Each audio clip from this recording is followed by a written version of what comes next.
भाई कुछ कम कर दें, 5,000 की तो बात है। अब्बू मुझे यही चाहिए। 500 रुपये भी कम नहीं करूंगा। सुबह से मेरा टाइम खोटा कर रहे हो यार। जाओ आगे जाओ। चलो बेटा आगे।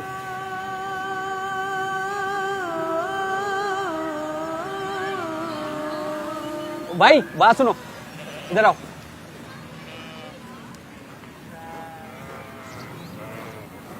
लाओ पैसे दो।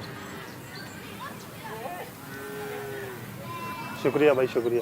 ईद कुर्बान, ईद कुर्बान, ईद कुर्बान, ईद कुर्बान। नहीं है अमल कोई अमन नगर में खुदा को। साहब मदद करने वाले आप जैसे हो जाएं तो हर गरीब इज्जतदार हो जाए। शुक्रिया साहब।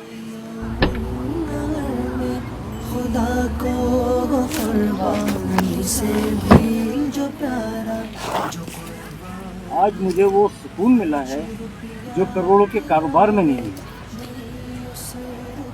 हाँ प्यारा जो कुर्बानी में खर्च रुपया